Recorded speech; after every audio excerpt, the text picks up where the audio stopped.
प्रधानमंत्री नरेंद्र मोदी आज भारत लौट चुके हैं। बता दें कि 3 दिवसीय G7 शिखर सम्मेलन में शामिल होने के लिए प्रधानमंत्री मोदी इटली पहुंचे थे, जिसके बाद आज वो दिल्ली पहुंचे हैं। पीएम मोदी ने दुनिया के कई बड़े नेताओं से मुलाकात की। उन्होंने कहा कि G7 समिट बहुत ही उपयोगी रहा। कई विश्व नेताओं से मुलाकात और कई विषयों पर चर्चा हुई। पीएम मोदी ने कहा कि विकसित भारत का निर्माण हमारा संकल्प है।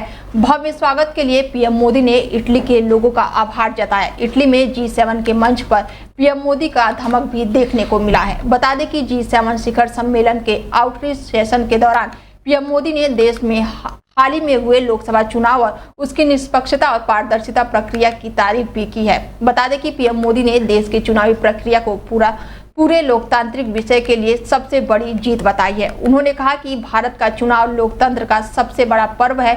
G7 समिट को संबोधित करते हुए पीएम मोदी ने कहा कि G7 संग उनके देश का संवाद और सहयोग लगातार जारी रहेगा।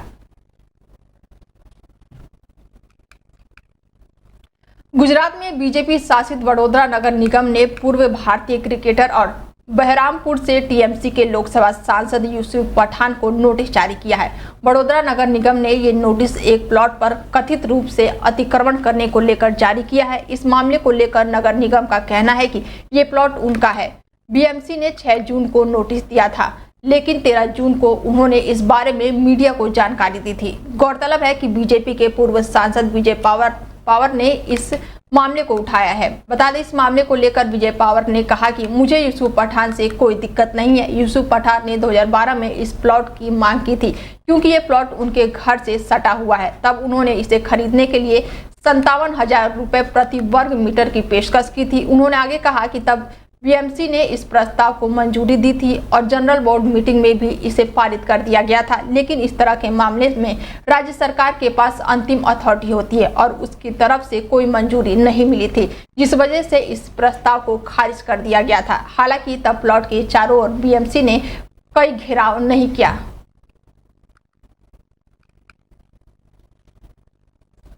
नीट पेपर को लेकर दिन प्रतिदिन माहौल गर्म होता जा रहा है। पेपर लीक से लेकर स्टूडेंट के कैरियर तक कई तरह के सवाल इस परीक्षा को लेकर उठ रहे हैं। मामला सुप्रीम कोर्ट तक पहुंच चुका है। इस बीच इस मामले को लेकर नया अपडेट भी सामने आया है। इस कड़ी में आर्थिक आपराधिक इकाई यानी EOU के बिहार में बड़े एक्शन देखने को मिला है। दरअसल नीट एग्जाम में पेपर लीक को लेकर बिहार से कनेक्शन सामने आया है। इस कनेक्शन के चलते अब तक यहाँ से 14 लोगों की गिरफ्तार किया जा चुका है। यही नहीं, शनिवार को भी EMU ने 9 परीक्षार्थियों को नोटिस भेजा है। इन सभी परीक्षार्थियों से सबूत के साथ दफ्तर आने के लिए कहा गया है। नीट परीक्षा लीक मामले को लेकर सियासत भी गर्म हो चुकी है। विपक्षी दल कांग्रेस को लेकर इस पर मोर्चा खोल दिए हैं। आगामी संसद सत्र में कांग्रेस ने इस मुद्दे को जोर शोर से उठाने की बात कही है। दरअसल कोर्ट में भी इस मामले को लेकर कई याचिकाएं दायर की जा चुकी है। कहीं एग्जाम रद्द कराना तो कहीं दोबारा कराना तो कहीं कुछ और मांगों के साथ याचिकाकर्ता इस पर याचिका दायर कर चुके हैं। सुप्रीम कोर्ट और 7 हाई कोर्ट मिलकर अब तक 41 याचिकाकर्ता दाखिल की जा चुकी है। मामला कोर्ट में चल रहा है और 8 जुलाई को इस मामले में अगली सुनवाई होनी है।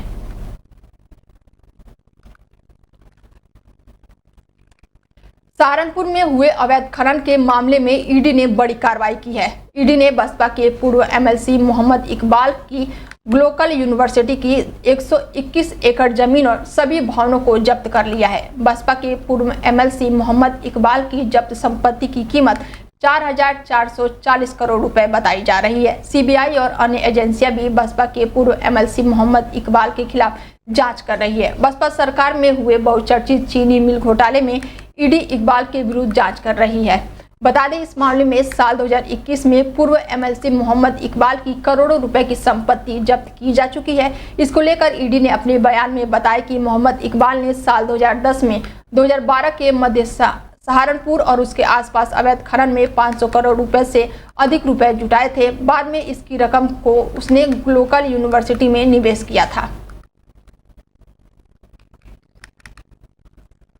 राजधानी दिल्ली समेत देश के कई राज्यों में लोगों को जल्द ही राहत मिलने वाली है। बता दें, राज्यों में चिलचिलाती गर्मी से त्रस्त हुआ पड़ा है। मौसम विभाग ने 16 जून तक के लिए यूपी, हरियाणा, पंजाब, झारखंड और दिल्ली के कुछ इलाकों में भारी गर्म लू चलने की आशंका जताई है। राजधानी दिल्ली की बात करें तो 18 जून तक मौसम विभाग ने लू चलने की चेतावनी जारी की है। हालांकि दक्षिण पश्चिम के कई राज्यों में मानसून ने दस्तक दी है।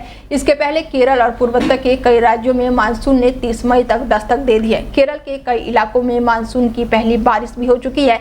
बताया जा रहा है कि पिछले 10 साल के दौरान चौथी बार ऐसा हुआ है जब मानसून ने समय से पहले दस्तक दे दी है। केरल ही नहीं बल्कि महाराष्ट्र में भी मानसून समय से पहले आ गया है और बीते रविवार को तो मुंबई में झमाझम बारिश भी हुई थी।